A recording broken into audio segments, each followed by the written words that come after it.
How does one of the most watched murder convictions in American history get completely wiped away in a single afternoon? The Alex Murdaugh case just took the most stunning turn yet, and the entire country is reeling. The man convicted of killing his wife and son back in 2023 just had that conviction unanimously thrown out by the South Carolina Supreme Court. He is heading toward a brand new trial. The legal community is split. The public is shocked. And the family of the victims is once again caught in the middle of a story that refuses to end. But behind the headline, the real reason this verdict collapsed is messier, weirder, and more human than anyone expected. And it all comes down to the actions of one woman. So how did the case actually fall apart? The original trial back in 2023 was historic. Cameras filled the courtroom. Millions watched the daily testimony. The story of Alex Murdaugh, a former South Carolina attorney accused of murdering his wife Maggie and their son Paul, was told in painful detail. The jury came back with a guilty verdict in under 3 hours. Alex was sentenced to 2 consecutive life terms. Most people assumed the chapter was closed. Then the appeals began. Defense attorneys argued that something improper had happened during the trial. Specifically, they pointed to the courtroom clerk, a woman named Becky Hill. She had been responsible for daily contact with the jury. She also wrote a book about the case shortly after the verdict, which raised eyebrows. The accusation was that she may have spoken to jurors in ways that influenced their decision. For 2 years, that question hung in the air. In May 2026, the Supreme Court finally answered it. Their answer changed everything. But the next layer is even more striking, because the court did not just rule. They issued a rare unanimous decision. All 5 justices agreed. The conduct of the clerk created enough doubt about the fairness of the trial to justify throwing out the verdict and ordering a new one. The decision quoted multiple jurors who later said they felt pressured. Some described private hallway comments from Hill. Others mentioned overhearing remarks about how the trial should end.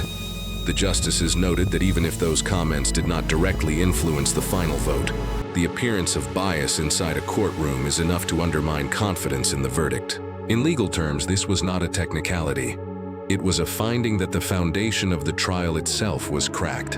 And once that crack appeared, every conviction stacked on top of it had to come down too. So what does this mean for Alex Murdaugh? That is where the next twist lives. Wait until you hear what is actually happening to him right now. Alex is still locked up. The ruling does not free him. It only restarts the murder case. He remains in prison serving time on a separate set of financial crime convictions, including stealing millions from clients and his own law firm. Those convictions were not affected by the new ruling, so even if the murder case were dropped tomorrow, Alex would not walk out of prison anytime soon. But the murder retrial is now the center of every legal conversation in South Carolina. The state has signaled that it intends to prosecute him again. Witnesses will have to return. Evidence will have to be reviewed. The original prosecution team may be reshuffled, and the new jury, this time hopefully isolated from any outside influence, will hear the case from scratch. Every detail, every piece of testimony, every haunting moment from the night Maggie and Paul died. And the victim's family is now living through a kind of pain few people understand, because they have to relive all of it again. Friends of the family have spoken publicly about the toll. Maggie's relatives are heartbroken. Paul's friends are exhausted. They thought the verdict had given them closure. Now they are facing months, possibly years of preparation, depositions, and testimony. Some are reportedly relieved that any unfairness in the original trial is being addressed. Others are furious that a procedural issue, however serious, is now putting them through it again. The state is offering counseling and victim advocacy services to everyone connected to the case, but no service in the world can rewind time. The whole community of Hampton County, where the case unfolded, is on edge again. The wounds that started to scar over are wide open once more. And the next part of this saga might be the most important. And the role of Becky Hill needs to be understood, because she is at the center of all of this. Hill served as the Colleton County Clerk of Court during the original trial. Her position gave her constant access to the jurors, the courtroom, the judge, and almost every piece of the daily proceedings. She published her own book about the trial later in 2023, complete with personal reflections and behind-the-scenes details. That book became the smoking gun. Defense attorneys argued that her financial interest in the book gave her motive to influence the outcome. Multiple jurors later signed statements describing comments they remembered her making during breaks. Hill resigned from her clerk position in 2024 amid the investigation.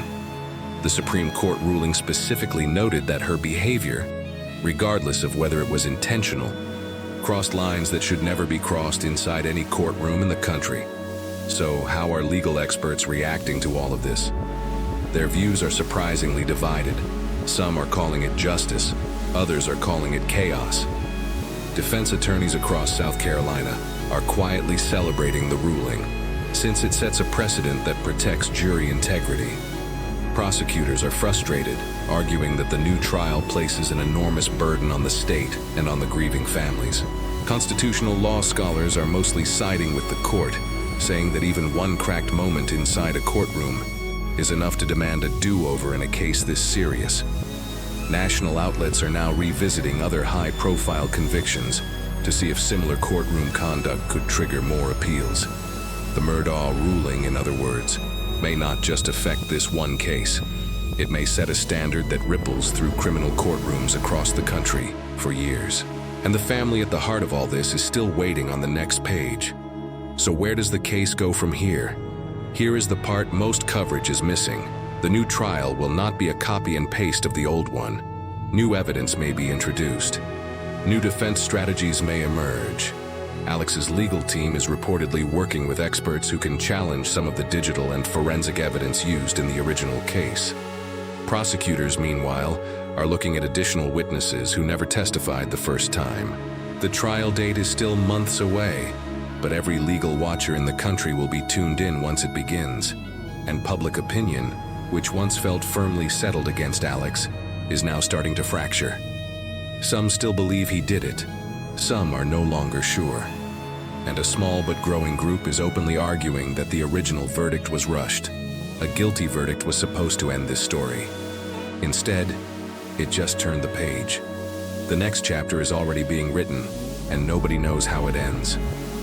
Court watchers are already calling this the most important criminal ruling of the year. The Murdaugh case has dominated headlines, podcasts, and documentaries since 2023.